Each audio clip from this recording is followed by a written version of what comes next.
Todos os irmãos do Passo Senhor, amém? Amém. Quero dizer que é um motivo de alegria conhecer mais um rebanho, vai morar no céu juntamente comigo, né? Conosco.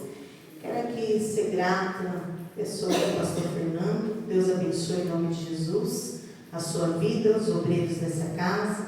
Deus abençoe também a nossa irmã Hélia, a qual nos fez o convite, juntamente com seu esposo. Deus abençoe a cada um de vocês, irmãos, que abriram mão dos seus afazeres para estar aqui nessa noite, adorando o nome do Senhor e exaltando o nome daquele que é digno de toda a honra, toda a glória e toda a adoração.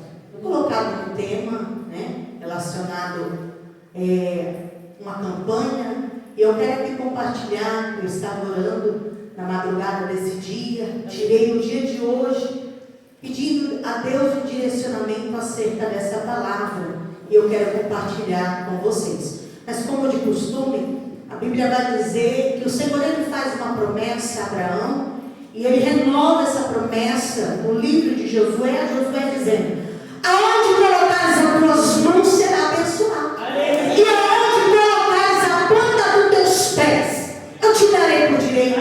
Sabe o que o Senhor está dizendo? Entra dentro da tua casa, no ambiente de serviço, determinando a tua vitória, que nem lá é para o inimigo pisar. Nem lá é para o inimigo estar. Toma posse da tua vitória aqui nessa noite. Deus está movimentando os céus, paralisando a terra, somente para manifestar a glória dele sobre a nossa vida. Aleluia! Aleluia! Evangelho de Lucas, capítulo 8, dado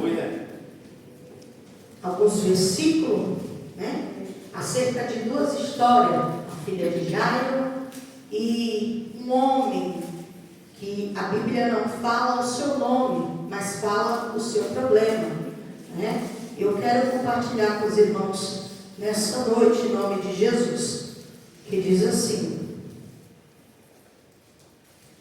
8:26.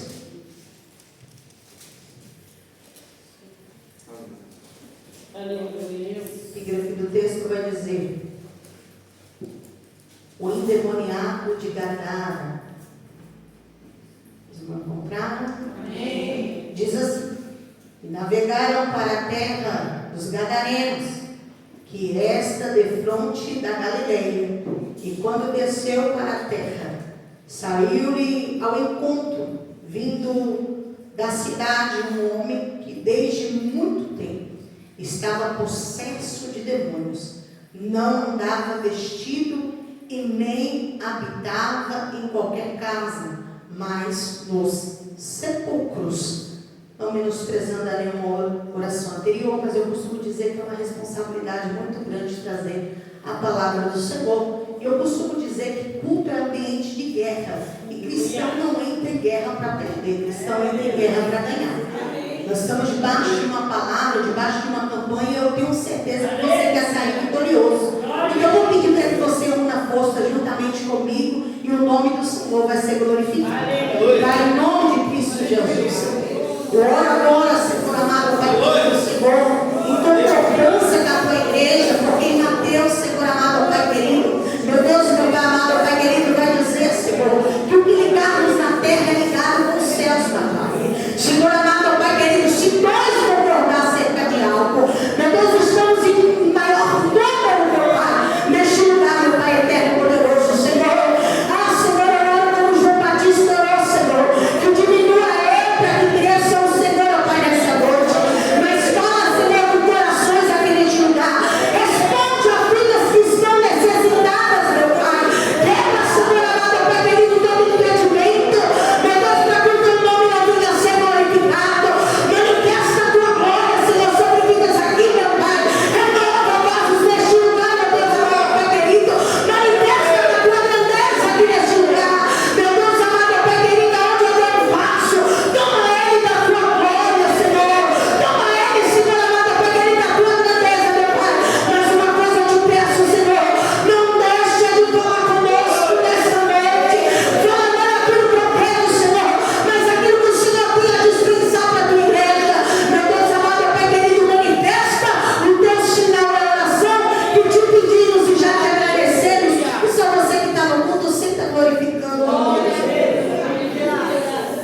venha entregar aquilo que o Espírito Santo colocou no meu coração nessa tarde. É necessário adentrarmos um pouco no contexto da história. Essa campanha está baseada em 2 temas. E o interessante é que os 2 temas a qual foi baseado terminaria em um único propósito. Que propósito é esse? Em morte. Por quê? Porque se Jesus não tivesse intervido na vida daquele homem, também a posição dele seria o sepulcro, ou seria a morte. E o interessante é que a mesma coisa ocorre dentro da casa de Jairo. Mas o importante é que quando Jesus adentra sobre o cenário, até o que é para ser morte, vira vida. A Bíblia começa a narrativa desse texto dizendo acerca do nosso Jesus. A Bíblia vai dizer que o Senhor manda que os discípulos adentrem acerca do barco. E o interessante é que quando Jesus ele adentra sobre o barco, tem um direcionamento.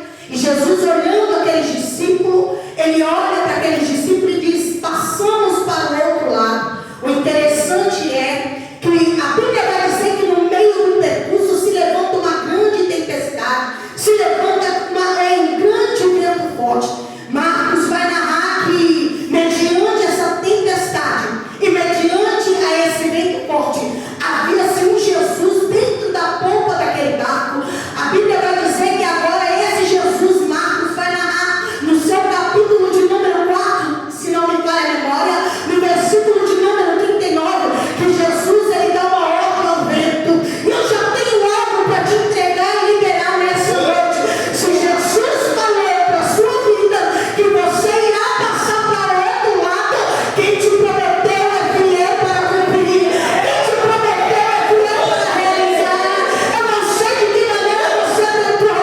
Você não está debaixo de uma palavra humana, mas você está debaixo de um propósito de Deus. Eu tenho uma notícia do céu para a tua vida.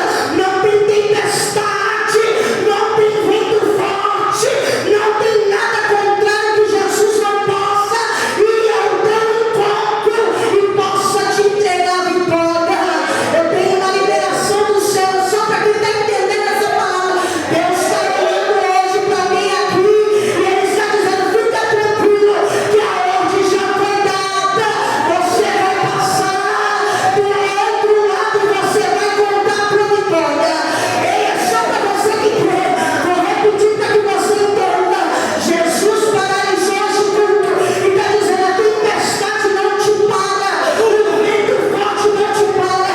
Jesus marcou enquanto a mim e contigo aqui nesse rei, nesse calabada-suba, nesse culto para te dizer: vai existir um milagre, vai existir resposta no nome do Senhor. Escute, Jesus, quando eu olho para essa palavra, eu vou entender que ele enxergou uma capacidade e ele enxergou uma necessidade neste homem acerca de que ninguém, pastor, conseguiria enxergar. A Bíblia vai dizer que esse Jesus, ele agora vai até Gadara para resgatar a um homem que desde a sua infância, quem conhecia aquele homem sabia muito bem a história dele. Era lançar na água e lançar no fogo. E o interessante é que a sua morada não era uma morada comum, mas era uma morada diferente. Porque quem conhecia aquele homem dentro de Gadara, conhecia por alguém que morava em lugar incomum, dentro de cemitério, dentro de sepulcro. Só que o interessante é que aquele homem, ele convivia no meio da barra súbia, na barra séria, ele convivia no meio de uma sociedade que talvez aos olhos humanos não enxergaria como uma possibilidade de mudança para a vida daquele homem. O interessante é que o convívio e quem olhava para aquele homem jamais enxergaria o futuro dele. Pois o interessante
encontro desse homem, repare que Jesus está chegando sobre a cidade de Gadara.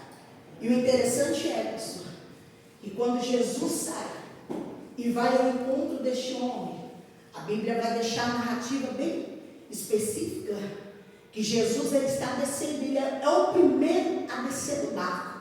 A Bíblia vai dizer que quando Jesus sai ao encontro dessa alma, a Bíblia vai dizer que esse homem, ele sai do sepulcro ao encontro de Jesus. E quando eu estava a estudar essa palavra, Deus marcou um encontro com pessoas aqui. E Ele dizia: diga ao meu povo que é necessário sair de dentro do barco. Eu disse: Senhor, que barco? Ele disse: o barco do comodismo, porque tem almas necessitadas da tua ajuda. O Senhor marcou encontro comigo e contigo aqui neste lugar, e Ele está dizendo para minha e para a tua vida dentro deste ambiente, que Deus marcou encontro, está enxergando potência na tua vida, e através da tua vida Ele manifestará o extraordinário. Às vezes você olha e diz assim: eu vou fazer uma campanha lá em casa, porque é necessário que o pastor vá, é necessário que os obreiros vá na minha casa, mas Deus te trouxe hoje neste culto, Ele está dizendo assim: eu conto com você para o extraordinário acontecer. Deus está dizendo assim: eu não abro mão da tua vida. Não tem problema que você faça campanha, não tem problema que você chame os obreiros. É necessário que o exército de Cristo se reúna mesmo. Mas o mais interessante é que Ele está olhando, Ele está dizendo assim: eu encontrei um potencial tão grande em você que eu confio que você vai sair daqui cheio e vai levar lá para quem está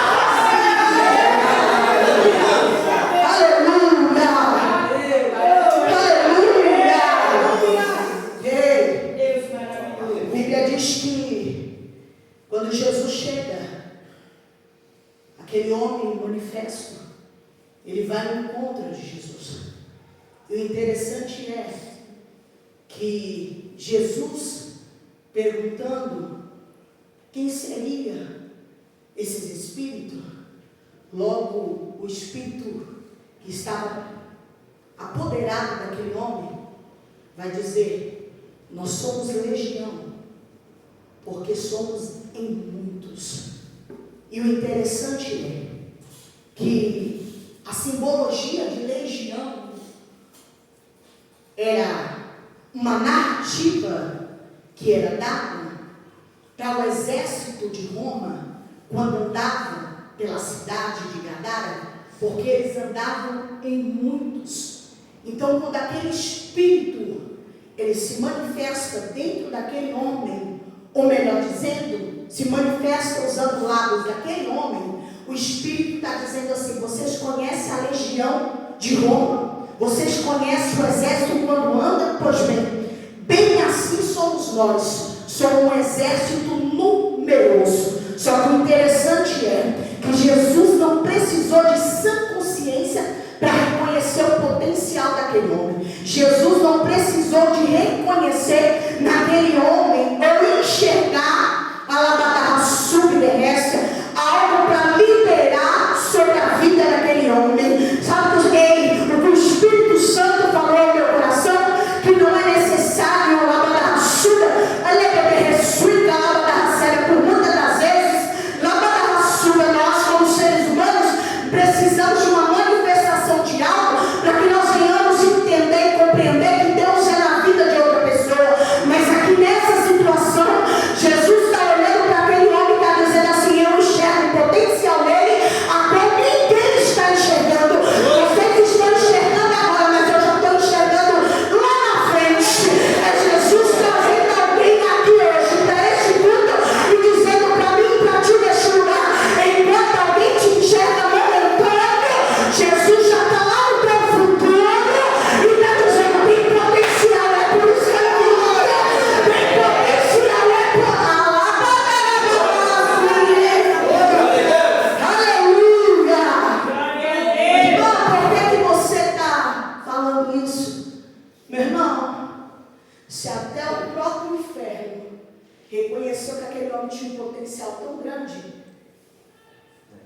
que aprisionou e mantinha ele aprisionado por muitos anos. Sabe o que o Espírito Santo ministrou no meu coração? É por isso que o adversário investe contra a minha vida e contra a tua vida. Porque ele já sabe o que foi liberado no lugar celestial pela minha casa, pela minha casa, pela minha vida, pela minha vida. É por isso que o inferno fica revoltado quando você se levanta num culto como esse. Você poderia abrir mão e dizer: hoje não, nem vou terminar essa campanha, porque amanhã eu tenho que levantar cedo e vou trabalhar. Mas você abriu mão dos seus afazeres para estar escolhendo a melhor parte. Ei, fica tranquilo que os céus, eles sabem como abençoar vidas. Ei, você não perdeu tempo, mas muito pelo contrário, você está ganhando tempo. Deus está colocando alguém aqui e ele está enxergando um talento em você que talvez alguém que olhasse para você não enxergaria. Como assim, não? A Bíblia vai dizer que agora o Senhor olha nele na suja e vai ensinar o judeu. E a Bíblia vai dizer, pastor, que o Senhor, ele olha para o judeu e ele diz assim: havia-se um homem que foi necessário se ausentar da sua terra. E por um período de tempo, mas antes dele partir, foi necessário que ele dividisse os bens com os seus servos. O interessante é que Jesus está ensinando isso para judeu. Jesus está olhando e Jesus está falando a língua do judeu, porque judeu sabia acerca de negociação, judeu sabia acerca de dinheiro, judeu sabia acerca de semente, judeu sabia acerca de cova. A Bíblia vai dizer que Jesus agora olha para esses homens, e Jesus não querendo ser melhor do que ninguém, Jesus quer entender, irmã Elia, qual que é o pensamento daquele homem acerca da vinda de Jesus. Jesus vai começar a narrar esse texto dizendo acerca da escatologia. E o interessante é que os judeus, eles entendiam que viria sim o tempo da vingança. Mas Jesus, quando ele senta os judeus para ensinar, ele está dizendo assim: ei, vai vir um homem. E quem é esse homem? Sou eu. E eu estou entregando sobre vossas mãos alguns talentos. A Bíblia vai dizer que Jesus, olhando para uns, vai dizer: para uns eu vou liberar 5 talentos, para outros eu vou liberar 2, e para outros eu vou liberar 1. Sabe o que Jesus estava dizendo? Ele parece que eu olho os céus olhando lá de cima, e ele está liberando algo aqui para baixo, e parece que eu olho Jesus olhando para aquele servo dizendo assim: eu olho e vejo a capacidade do vaso em carregar os talentos que eu libero. É por isso que Jesus olha. Por quê? Porque vaso não é medido pela palavra que carrega, não. Vaso não é medido pela roupa que veste, não. Vaso é medido e é por isso que o inferno fica revoltado, que debaixo da calúnia, debaixo da difamação, debaixo do levante, debaixo da perseguição, olha você aí, o vaso. Deus está marcando enquanto alguém aqui está dizendo assim: eu conheço a tua capacidade, e estou liberando alguns talentos aqui nessa noite. Deus conhece a minha, a tua história, e Deus está resolvendo investir no vaso. E quem é o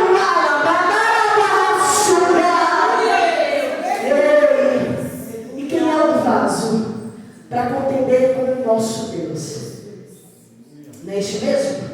A Bíblia diz que agora, quando Jesus ele vai ao resgate desse homem, eu vou entender algo, pastor, e eu vou compreender que não foi à toa que Jesus nos chamou.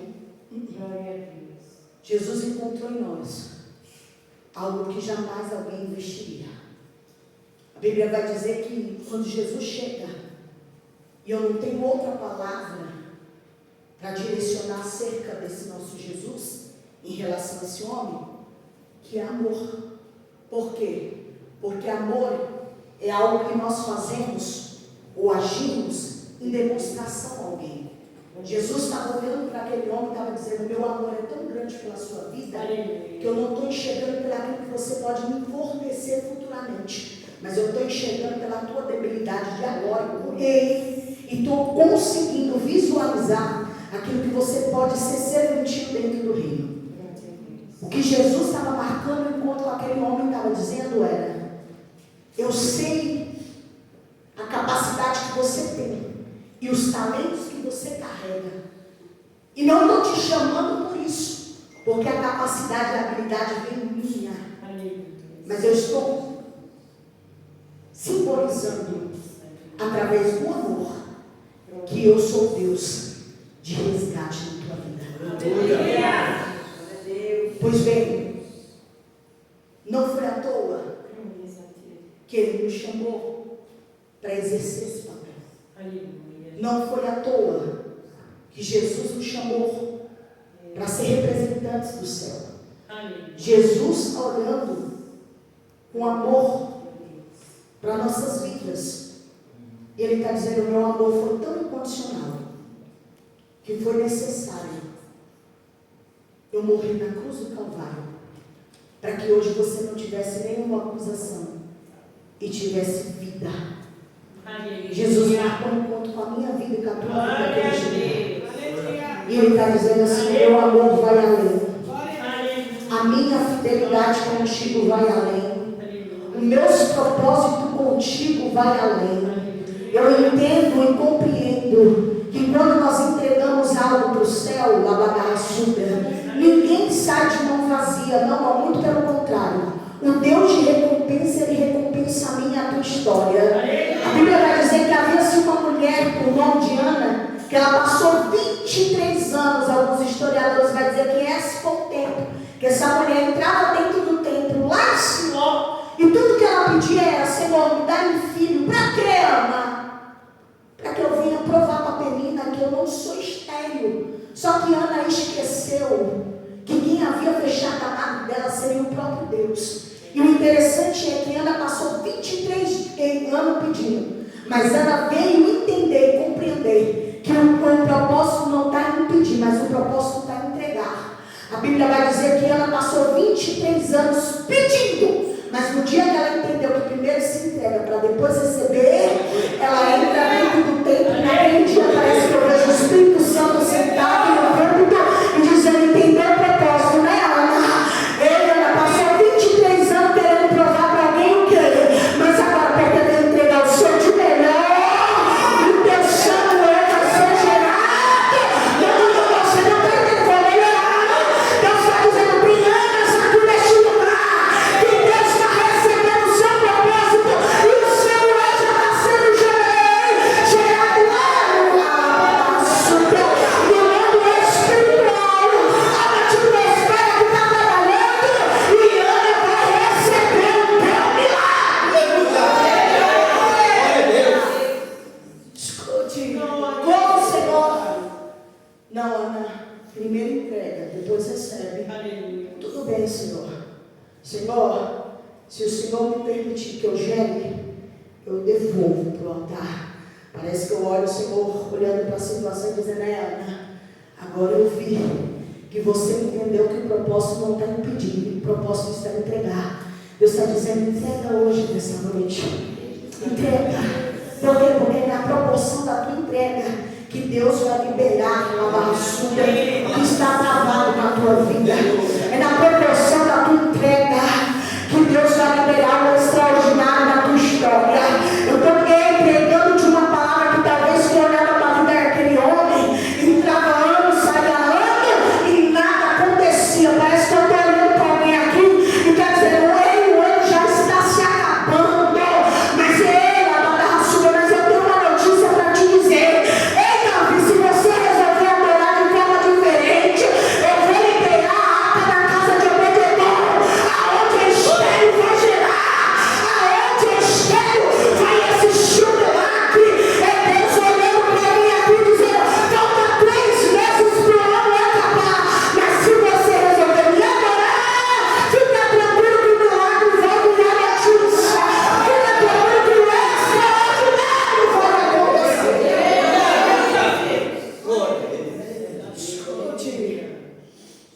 A Bíblia diz que agora o Senhor olhando para este homem, o Senhor agora, Ele dá uma ordem aos espíritos que estavam tomando posse e mentalmente da vida daquele homem. E a ordem de Jesus é: desça ao abismo. Parece que eu olho o diabo tentando negociar com Jesus, mas já tinha sido dado o decreto. E ele disse: me permita que eu vá pelo menos para a manada de porco. Jesus disse: pode até ir, mas já foi liberado uma palavra. Aleluia. E ele não prevalecerá de pé. Aleluia. A Bíblia diz que então aquele espírito, ele sai do corpo daquele homem e ele é lançado sobre aquela manada de porcos. E o interessante é que a Bíblia vai dizer que após ser lançada a manada de porcos, aqueles espíritos que estavam naquele porcos, os porcos agora caem no precipício dentro de um lago e se afogam. E aquele homem é liberto para a glória de Deus. Só que o interessante é, quando aquele homem se vê são, agora quem está olhando para a situação do homem já não está enxergando o homem da forma que enxergaria. A Bíblia vai dizer que este homem agora olha para Jesus, e Jesus dando continuidade à sua trajetória, a Bíblia diz que Jesus já está saindo, porque o propósito dele já havia se cumprido. E aquele homem, em sã consciência, olha para Jesus e diz: permita-me que eu possa ir contigo. E Jesus olhando para ele, Jesus está olhando para ele e está dizendo assim: não é permissível, volte lá na sua família. Alguém que não acreditava no propósito daquilo que um dia poderia ser gerado de você. Mostre para ele que eu visitei a tua vida. Parece que eu olho para aquela família que vivia aprisionada debaixo de um jugo, debaixo de palavra, talvez debaixo de acusação, talvez sem uma expectativa de paz. Por quê? Porque como é a mãe que vai ficar feliz sabendo que o filho está dentro de um cemitério? A sua moradia é lá naquele lugar. Ou é o pai que vai ficar feliz sabendo que o filho está dentro de um cemitério? Parece que eu olho o desespero daquela família, e não era um desespero momentâneo, não era algo que se passava de 1 a 2 dias, não. A Bíblia vai dizer que esse menino foi desde a sua mocidade, desde quando nasceu, desde criança. Esse espírito se apoderava desse menino. E parece que eu vejo agora esse menino adentrando dentro da sua casa. E alguém que outrora era motivo de preocupação, alguém que outrora era motivo de desencanto, parece que eu olho um novo endereço, ele sendo direcionado para a vida daquele menino. Por quê? Porque quem conhecia aquele menino, conhecia pelo sepulcro que ele morava. Mas parece que eu olho Jesus olhando para ele e dizendo: eu estou liberando uma nova identidade para a tua vida. Estou liberando um novo recomeço para a tua história. E a partir de hoje, eu estou liberando um novo endereço, uma nova identidade. Quem te conhecer como alguém de apavoramento, agora vai ter que ver a grandeza do que eu faço na tua vida. É Deus olhando para alguém aqui que está nesse culto, e talvez você está olhando para aquele filho que te dá trabalho, para aquele esposo, ou talvez para aquela esposa que ainda não serviu o Senhor, e Deus está te trazendo hoje para dentro de Gadara, e Ele está dizendo: há uma palavra liberada, há um novo endereço chegando para a tua história, há um novo recomeço chegando para a tua vida, há uma nova identidade, há um novo caráter, há um novo desenvolvimento a ser trabalhado. Por que você está falando isso, irmã? Porque a Bíblia vai dizer que ele pedindo, Jesus olha para ele e diz: volte para sua família. Só que o interessante é que capítulos à frente, a Bíblia vai dizer que alguém que dava trabalho agora está ganhando a cidade de Decápolis, ou seja, 10 cidades para o reino de Deus. Não, vou melhorar isso para que você entenda. Talvez você está adentrando, você está o seu pensamento tão pequeno, dizendo assim: Senhor, tudo que eu quero é só que o Senhor entre lá na minha casa e salva o meu filho. Tudo que eu quero, Senhor, é que você mude a minha situação e salve a minha filha. Tudo que eu quero, Senhor, é que você mude a circunstância a qual eu estou vivendo de vergonha, de derrota. Só que eu tenho uma notícia do céu para te dizer. Jesus não te chamou no endereço para você ter tristeza e nem sofrimento. Jesus te chamou para você ter paz. Jesus te chamou, Labadassuda, para você continuar o propósito e o legado daquilo que um dia ele iniciou-se sobre alguns profetas, alguns servos e até mesmo veio. E Jesus está enxergando em você um caráter, uma habilidade e um potencial que o inferno também já enxergou. E é por isso que ele luta para que você não venha a conquistar. Só que eu tenho uma novidade do céu para te dizer, que enquanto nós estamos aqui, há uma atmosfera espiritual trabalhando ao nosso favor, e tem legiões que estão sendo paralisadas por causa deste culto. Eu vou melhorar para que você entenda. Tem decreto sendo modificado, tem legiões territoriais que estão sendo paralisadas por causa deste culto.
movimentação humana. Escute isso na tua vida. A Bíblia vai dizer que você recebe na proporção que você entrega. O que você entregou para Ele? Vai viver só de pedir? Começa a manifestar. Por quê? Porque a Bíblia vai dizer que havia-se um homem por nome de Timeu. Está sentado, ó, lá na beira do tanque. Quantos anos, irmã? Se não me falha a memória, 38 anos, é isso mesmo, Senhor? Ó, e você acha que anjo, quando passava, ele olhava para quem estava quieto e dizia assim: é esse porque está quietinho? Com certeza alguém pulava na frente dele e dizia: eu vou primeiro porque a vitória é minha. E como que aquele homem com ele chamou a atenção de Jesus? Porque o anjo passou e todos passaram na frente dele. A Bíblia diz que talvez com o céu que deu a liberdade de estratégia para ele, e dizendo: clama, porque a Bíblia vai dizer que não é somente gemendo. A Bíblia vai dizer: clama-me. Jeremias 33:3. E responder. Orar. Glória a Deus. É normal. Às vezes nós estamos no nosso afazer do dia a dia e estamos orando, sim. Limpando a casa, orando. Fazendo nossos afazeres, orando. Comum. Só que quem está preso na mão de babilônicos está entendendo que precisa de ser chamado a atenção de alguém para que ele venha enxergar essa também. Por quê? Porque teve uma oportunidade de adoração, ainda que em silêncio, em Israel. Mas aquele povo parece que já não gostava mais da situação a qual vivia. A Bíblia vai dizer que Jesus, ou melhor dizendo, Deus, permite agora que Jerusalém venha a ser saqueada. Por quê? Por babilônicos. E qual é o posicionamento? 3 levas. Primeira leva, sacerdote. Aonde vai ser colocado? Dentro do palácio. Profeta separado. Um no rio Quebar, o outro a serviço do rei. Separa todo o povo de Deus. Parece que eu estou olhando nos dias atuais. A Bíblia diz que por praticar iniquidade, o amor de muito não se esfriando. E escute isso, que eu já quero passar o microfone. A Bíblia diz que agora quem adorava já não tem mais o direito de adorar, porque não pode chamar a atenção de Deus lá dentro. E o diabo sabia muito bem o que estava fazendo. Por quê? Porque ele entendeu que crente, quando se une, tem culto. Você imagina se o diabo permitisse que todos fossem para dentro do pátio. Sacerdote, pátio. Profeta, pátio. E os outros servos, pátio também. Ele sabia que crente, quando se une, tem glória de Deus que desce. Tem resposta de Deus que resplandece. E é por isso que ele vem com um decreto dizendo: separa o povo de Deus. Mas aqui não. Tem um povo que entendeu que o propósito ainda é adorar. E marcou esse culto para glorificar o nome dele. Só quando você está entregando o melhor a ele, ele vai entregar o melhor para a sua vida. Fica tranquilo, Deus tem resposta para a tua história. Eu estou olhando para pessoas aqui, pastor, e o Espírito Santo abre um leque para a minha vida, que a